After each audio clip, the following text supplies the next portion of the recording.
Hello friend, आप देख रहे हो हमारा चैनल ग्रो बुक्स। तो आज हम फिर से आपके लिए नई बुक लाए हैं, जिस बुक का नाम है द पर्सनल MBA। इसका मतलब एक सफल बिजनेसमैन बनने के लिए आपको MBA की ज़रूरत नहीं है। इनका लेखक का नाम है जोश कॉफमैन। तो चलिए बुक को आपको दो लफ्ज़ों में बताते हैं। द पर्सनल MBA आपको एक अच्छा व्यापारी बनाना सिखाती है। यह किताब हर उस व्यक्ति के लिए है, बहुत उपयोगी है जो अपने बिजनेस को शुरू करना चाहते हैं या अपने बिजनेस को अच्छे से संभालना चाहते हैं। इसे पढ़कर आप बिजनेस के बारे में सारी बातें जान सकते हैं। यह किसके लिए है? वे जो खुद का बिजनेस शुरू करना चाहते हैं, वे जो सोचते हैं कि बिजनेस शुरू करने के लिए ज़्यादा पढ़ाई या खुद को पैसे की ज़रूरत होती है, वे जो अपने बिजनेस को अच्छे से संभालना चाहते हैं। अध्याय नंबर 1। बिजनेस शुरू करने के लिए आपको MBA की ज़रूरत नहीं है, ना ही पढ़ाई के। क्या आपको भी लगता है कि एक सफल व्यापारी बनने के लिए आपको किसी डिग्री की ज़रूरत है? अगर लगता है तो यह किताब आपको पढ़ने के बाद नहीं लगेगा। इस किताब में एक अच्छे बिजनेस को शुरू करने से लेकर अपने प्रोडक्ट को लोगों तक पहुंचाने तक की सारी बातें बताई गई है। इसे पढ़कर आप सीखेंगे कि किस तरह आप अपने बिजनेस को अच्छे से चला सकते हैं और किस तरह आप अपने प्रोडक्ट को लोगों तक पहुंचा सकते हैं। एक अच्छे व्यापार को चलाने के लिए जिन चीज़ों की ज़रूरत होती है, इस किताब में उन सभी के बारे में बताया गया है। इसे पढ़कर आप एक कामयाब बिजनेसमैन बन सकते हैं। इसके अलावा आप सीखेंगे कि एक सफल बिजनेसमैन बनने के लिए आपके MBA की ज़रूरत क्यों नहीं है, उधार लेना किस तरह से फ़ायदेमंद हो सकता है, किस तरह आप अपनी एनर्जी को अच्छे से इस्तेमाल कर सकते हैं। अध्याय नंबर 2। अगर आप सोच सकते हैं कि बिजनेस स्कूल्स आपको बिजनेस करना सिखाते हैं, तो आप गलत सोचते हैं। अगर आपके पास कोई कहे कि वो MBA कर रहा है, तो आपके मन में ख्याल आता होगा कि अब वो बहुत जल्द ही एक कामयाब बिजनेसमैन बनने वाला है। क्या सच में सिर्फ एक MBA की डिग्री से कोई कामयाब बिजनेसमैन बन जाता है? आइए देखते हैं। सबसे पहले तो हम ये देखेंगे कि आखिर लोग ऐसा क्यों सोचते हैं कि MBA कर लेने से वे एक अच्छे बिजनेसमैन बन सकते हैं। इसकी असली वजह है MBA की फ़ीस। अगर एक अच्छे MBA इंस्टीट्यूट की फ़ीस पर नज़र डालें तो पता चलता है कि वहाँ एक साल की फ़ीस लाखों रुपये में है। और अगर हम हॉस्टल फ़ीस और दूसरी प्रोजेक्ट फ़ीस को भी इनमें जोड़ कर देखें तो ये तो काफ़ी ज़्यादा हो जाती है। अब आप सोच रहे होंगे कि सारे MBA स्कूल्स इतने महंगे नहीं होते होंगे। आप सही सोच रहे हैं, लेकिन कई MBA छात्र लाखों रुपयों का एजुकेशन लोन भी ले लेते हैं। जब इतने सारे लोग MBA करने के लिए इतना सारा पैसा लगा रहे हैं, तो ज़रूर MBA कर लेने से हम एक कामयाब बिजनेसमैन बन जाएंगे। ऐसा सोचना भी बेवकूफ़ी है। आइए देखें क्यों। सबसे पहले तो हम दुनिया भर के ऑल टाइम टॉप बिजनेसमैन में पर नज़र डालते हैं। अगर हम Henry Ford, Bill Gates, Steve jobs, Jeff Bezos, Robert Kiyosaki, mark Zuckerberg जैसे बिजनेसमैन को देखें तो हम पाएंगे कि इनके पास कोई MBA की डिग्री नहीं है, फिर भी ये दुनिया के टॉप बिजनेसमैन हैं। स्टैनफोर्ड यूनिवर्सिटी में की गई एक स्टडी की माने तो एक MBA डिग्री और एक कामयाब बिजनेसमैन के बीच कोई संबंध नहीं पाया गया। MBA में टॉप करने वाला ज़्यादातर स्टूडेंट एक अच्छे बिजनेसमैन नहीं बन पाए। अब आपके मन में यह सवाल उठ रहा होगा कि अगर एक MBA डिग्री आपको सफलता नहीं दिलवा सकती तो आपको सफलता कैसे मिलेगी? आइए देखते हैं। अध्याय नंबर 3। आप वही बिजनेस शुरू करें जिसमें आपको इंटरेस्ट हो। अगर आप एक कामयाब कंपनी खोलना चाहते हैं, तो आपको उसी चीज़ की कंपनी खोलनी होगी जिसमें आपको इंटरेस्ट हो। आप वो मत करिए जो सब कर रहे हैं, आप वो करिए जिसमें आपको इंटरेस्ट है। जैसे कि आप देख ही रहे होंगे कि आज की टॉप कामयाब कंपनी है जैसे माइक्रोसॉफ्ट, एप्पल, फेसबुक और अमेज़न है। क्या आपको इन सभी में कोई एक कॉमन चीज़ दिख रही है? ये सभी कंपनियां IT कंपनियां हैं। अगर आप सोचें कि IT कंपनियां ही कामयाब होती है और आपको भी IT कंपनी खोलना चाहिए, तो आप ज़रूर खोलिए, लेकिन तभी जब आपको IT में इंटरेस्ट हो। अगर आपको IT में इंटरेस्ट नहीं है तो आप इस कंपनी को संभाल नहीं पाएंगे। किसी भी कंपनी के खुलने के बाद उसे सेट करने में कुछ समय और बहुत सारी मेहनत लगती है। उसमें कुछ फैसले लेने पड़ते हैं जो आप तभी ले पाएंगे जब आप दिल से उस बिज़नेस को चला रहे हो। शुरुआत में ज़्यादा पैसे नहीं आते और मेहनत ज़्यादा करनी पड़ती है। अगर आप सिर्फ पैसों के लिए ही बिज़नेस कर रहे हैं तो आपका बिज़नेस बहुत ही जल्द फ्लॉप होने वाला है। इसलिए आप भीड़ के साथ मत भागिए और वो कीजिए जिसमें आपको इंटरेस्ट हो। अगर आपको अपने बिज़नेस से लगाव है तो आप उस बिज़नेस को ज़्यादा समय और मेहनत देंगे। अगर आपको गाड़ी में दिलचस्पी है तो आप गाड़ियों की कंपनी खोलिए। ऐसे में आप अपने कस्टमर की ज़रूरतों को करीब से पहचान कर उसे पूरा करने की कोशिश करेंगे। आपको अपने फैसले पर भरोसा होगा और आपके अंदर समय पर नए नए आइडियाज़ आते रहेंगे। तो एक कामयाब बिजनेस चलाने के लिए सबसे पहले तो आपको उसमें इंटरेस्ट होना चाहिए। अगर आपका इंटरेस्ट नहीं है तो आप सिर्फ पैसों के लिए बिजनेस मत चलाइए। अध्याय नंबर 4, कर्ज लेना रिस्की तो है, पर अगर सही तरह से इस्तेमाल किया जाए तो ये आपको ऊंचाइयों पर ले जा सकता है। जब जब आपने अपने इंटरेस्ट का बिजनेस चुन ही लिया है तो आप अपना बिजनेस शुरू करने के बारे में सोच रहे होंगे, लेकिन आपके मन में अभी बहुत से सवाल उठ रहे होंगे, जैसे कि बिजनेस को शुरू करने के लिए पैसे कहाँ से लाए। बड़े से बड़े बिजनेसमैन ने जब अपना बिजनेस शुरू किया है तब उसे भी पैसे की कमी पड़ी है। इससे एक बात तो तय है कि ज़रूरी नहीं है कि आपके पास बिजनेस शुरू करते वक्त ज़्यादा पैसे हो, तो आप पैसों का इंतजाम कहाँ से करेंगे।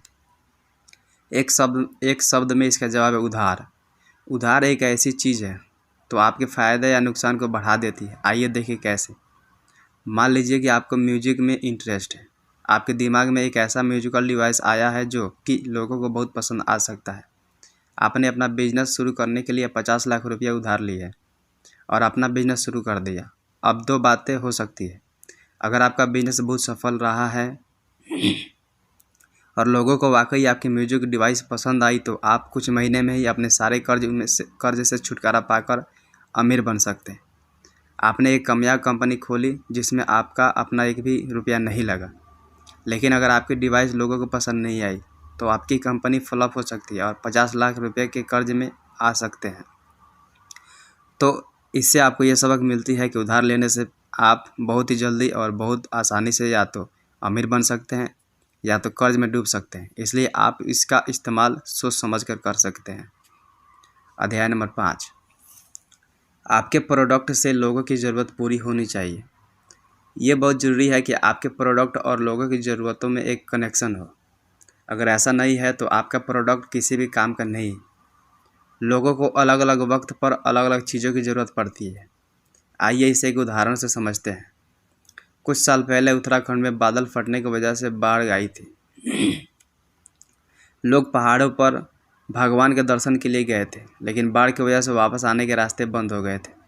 पहाड़ों पर जो दुकानें थी वहाँ पर खाने पीने के सामान की कीमत 5 गुना हो गई। फिर भी लोग उसे खरीद कर खा रहे थे क्योंकि उनके पास कोई दूसरा रास्ता नहीं था। कुछ लोग खाने के लिए अपने गहने भी दे रहे थे। इस उदाहरण को आप पॉजिटिव तरीके से लें। इसका मतलब ये नहीं है कि आप लोगों को बेबसी का फ़ायदा उठाएं।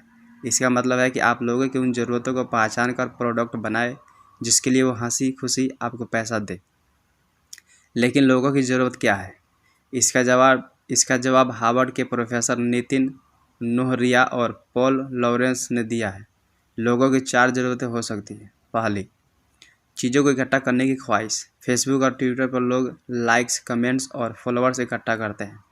कुछ लोगों को स्टैम्प और दूसरी पुरानी चीज़ें इकट्ठा करने के शौक़ होता है। रिटेल्स और बिजनेस ब्रोकरेज इन ज़रूरतों का ख्याल रखते हैं। 2 नंबर, खुद को अच्छा दिखाने की ख्वाहिश। आज हर कोई अच्छे कपड़े, अच्छी गाड़ियाँ, परफ्यूम और क्रीम लगाकर अच्छा दिखने की कोशिश करता है, जिससे लोग उनकी तरफ आकर्षित हो सके और वे अच्छे दिख सके। कॉस्मेटिक कंपनियाँ, परफ्यूम कंपनियाँ और क्लॉथ इंडस्ट्री जैसी दूसरी कंपनियाँ इन ज़रूरतों का ख्याल रखती है। तीसरा, हर किसी के अंदर कुछ जानने की जिज्ञासा होती है। हमारा मन हमेशा कुछ नया जानने या देखने को करता है। यूट्यूब इस ज़रूरत को पूरा करता है। चौथा, हर किसी को सेफ रहना पसंद है। इसलिए आज मोबाइल और कंप्यूटर सिक्योरिटी ऐप्स मार्केट में बढ़ते जा रहे हैं और सीसीटीवी कैमरा और सिक्योरिटी सिस्टम का इस्तेमाल बढ़ता जा रहा है। अध्याय नंबर 6, हर कामयाब प्रोडक्ट पीछे एक कामयाब मार्केटिंग होती है।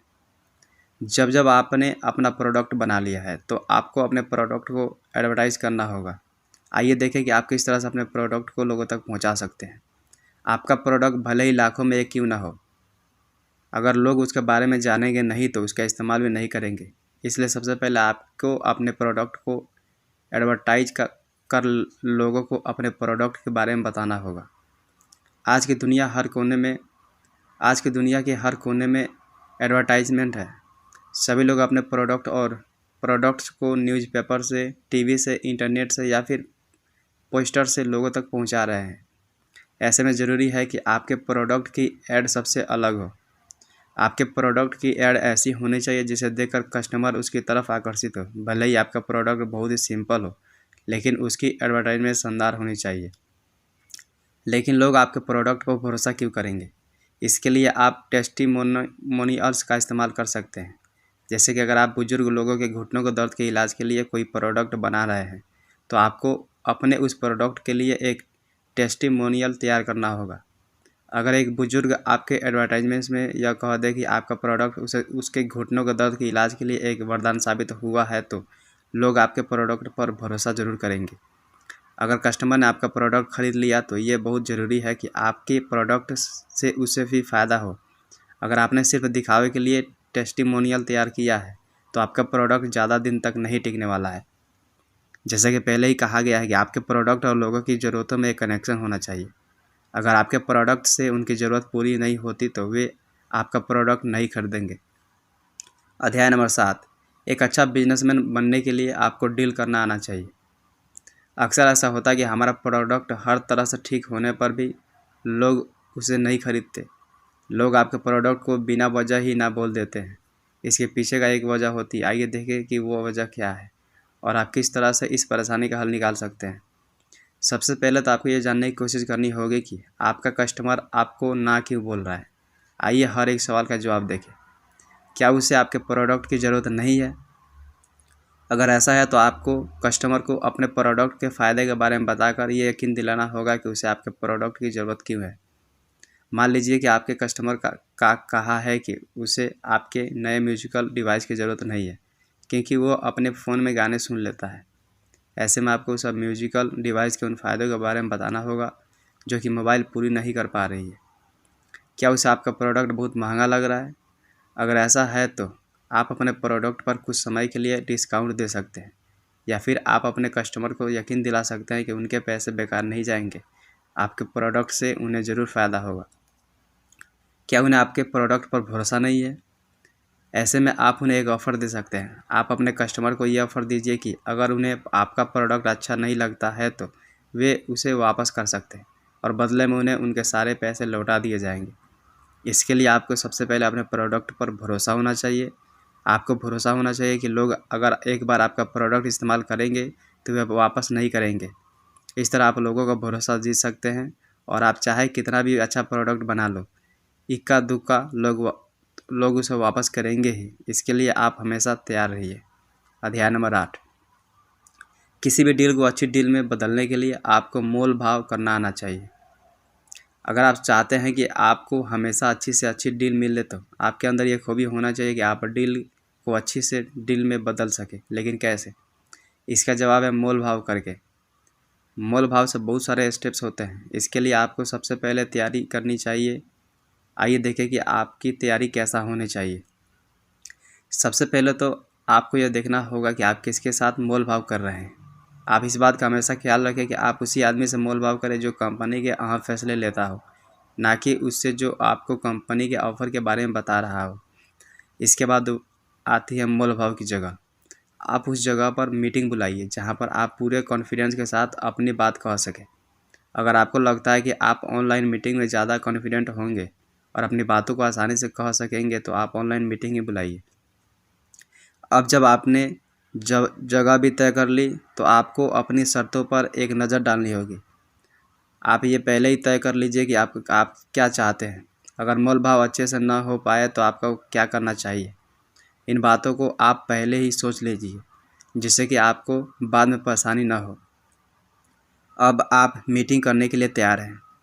आपने जिस भी जगह मीटिंग बुलाई है वहाँ पर जाकर उनकी शर्तों से अपनी शर्तों को मिलाइए और अच्छे से मोल भाव कीजिए जिससे कि आप अपने प्रॉफिट को बढ़ा सकें। अध्याय नंबर 9, अगर आप एक अच्छे लीडर बनना चाहते हैं तो आपको अच्छे से बातचीत करना आना चाहिए। क्या आपके साथ कभी ऐसा हुआ है कि आपने किसी को अपने एक आइडियाज़ के बारे में बताया, उसने आपसे कहा कि आपका आइडियाज़ बहुत बेकार है? अगर हुआ है तो आपको पता होगा कि शब्दों का हम पर क्या असर पड़ता है। कुछ ऐसा ही बिजनेस में भी होता है। आपके शब्द ही आपके बारे में और आपकी सोच के बारे में बताते हैं। इसलिए बहुत ज़रूरी है कि आप शब्दों का इस्तेमाल सही तरीके से करना सीखें। लेकिन शब्दों का बिजनेस से क्या लेना देना है? क्या आप कभी हॉस्पिटल में अपनी अपॉइंटमेंट लेने के लिए लाइन में खड़े हुए हैं? क्या आपने कभी अपने आगे खड़े आदमी से कहा है कि वो आपको पहले अपॉइंटमेंट लेने जाने दे, क्योंकि आप जल्दी में हैं? अगर नहीं तो अगली बार जब भी आप अपॉइंटमेंट लेने जाए तो ये तरीका आजमा कर देखिएगा। ऐसा पाया गया कि जब हम लोगों को अपने प्लान के बारे में अच्छे से बताते हैं और साथ में उसके कारण भी बताते हैं, तो लोग हमारे प्लान के हिसाब से काम करते हैं। अगर आप अपने आगे खड़े आदमी को अच्छे से कारण देंगे तो वो आपको आगे जाने देगा। इसलिए आप लोगों तक अपनी बात को पहुंचाने में माहिर बनिए, जिससे लोग आपकी बात सुनकर आपके प्लान के हिसाब से काम करें। इसके साथ ही आपको अपने एम्प्लॉइज़ को यह भी बात बतानी होगी कि अगर सब कुछ प्लान के हिसाब से नहीं हुआ तो उन्हें क्या करना चाहिए। इस तरह आपको लोगों को हर कदम पर बातें याद नहीं दिलानी होगी। वह लोग पहली बार में ही आपके पूरे प्लान को समझकर आपका साथ देंगे। अगर आप चाहते हैं कि लोग वाकई में आपकी बातों को सुने, तो आपको सबसे पहले लोगों की बातें सुननी होगी। आप लोगों को नीचा दिखाना छोड़कर उन्हें सपोर्ट करना सीखिए। अपने एम्प्लॉई से आइडिया शेयर करते वक्त आप इस बात का ख्याल रखें कि बातचीत दोनों तरफ से हो। अगर आपकी मीटिंग में आपके अलावा कोई नहीं बोल रहा है तो इसका मतलब है कि आपकी बातों को कोई नहीं सुन रहा। इसलिए आप आराम से बैठकर अपने आइडियाज़ शेयर कीजिए। अध्याय नंबर 10। अगर आप चाहते हैं कि आप ज़्यादा से ज़्यादा काम कर सकें तो आपको अपने शरीर का ख्याल रखना होगा। बिजनेस में अक्सर ऐसा होता है कि हमें एक से ज़्यादा काम एक साथ करने पड़ते हैं। ऐसे में आपको अपने टाइम और अपनी एनर्जी को मेंटेन करना आना चाहिए। आइए देखिए आप ऐसा कैसे कर सकते हैं। क्या आपने कभी दो मुर्गियों को एक साथ पकड़ने की कोशिश की है? नहीं। तो क्या आपको लगता है कि आप दो मुर्गियों एक साथ पकड़ सकते हैं? आप नहीं पकड़ सकते। आपका दिमाग एक बार में सिर्फ एक ही काम को अच्छे से कर सकता है। अगर आप दो काम एक साथ करेंगे तो आप कभी भी अच्छे से नहीं कर पाएंगे। इसलिए आप सबसे पहले अपनी एनर्जी को सही तरीके से इस्तेमाल करना सीखिए। आप अपने शरीर की ज़रूरतों को समझिए और देखिए कि दिन के किस समय आप ज़्यादा काम करने में सक्षम हैं। ज़्यादातर लोग सुबह अच्छे से फोकस कर पाते हैं, लेकिन ज़रूरी नहीं है कि अगर आप ये बात लागू हो। दूसरे शब्दों में ऐसा नहीं है कि आप सारा दिन एनर्जी से भरे रह सकें। काम करते हुए थकान एक आम बात है और थकने पर आपको आराम करना चाहिए। हम में से हर किसी की एनर्जी साइकिल 19 मिनट की होती है। इसका मतलब कि आप अगर इस समय खुद के अंदर बहुत ज़्यादा एनर्जी महसूस कर रहे हैं तो 90 मिनट बाद आप पूरी तरह से थक जाएंगे। जब आप थक जाए तो आप थोड़ी देर आराम कर लीजिए। इससे आपके काम करने की क्षमता बढ़ जाएगी और आपकी सेहत भी अच्छी रहेगी। कुल मिलाकर एक अच्छे बिजनेस को शुरू करने के लिए आपको उसमें इंटरेस्ट होना चाहिए। आपको लोगों की ज़रूरतों को समझकर अपना प्रोडक्ट बनाना चाहिए, जिससे कि लोग आपके प्रोडक्ट को खरीदें। आप अच्छी मार्केटिंग करके अपने बिजनेस पार्टनर से अच्छे से मोल भाव करके अच्छा प्रॉफिट कमा सकते हैं। लेकिन भाग दौड़ के चक्कर में आप अपनी सेहत का ख्याल रखना मत भूलिए। क्या करें? काम की आवाज़ शब्दों की आवाज़ से ज़्यादा होती है। अगली बार आप जब भी किसी नए एम्प्लॉई को काम पर रखें, आप सिर्फ उसका रिज्यूमे मत देखिए, आप उसके पिछले काम का रिकॉर्ड देखिए। आप देखिए कि उसने पिछले कुछ महीनों में किस तरह से काम किया है। अगर वो पहले से ही अच्छा काम करता है तो वो आगे भी अच्छा काम करेगा।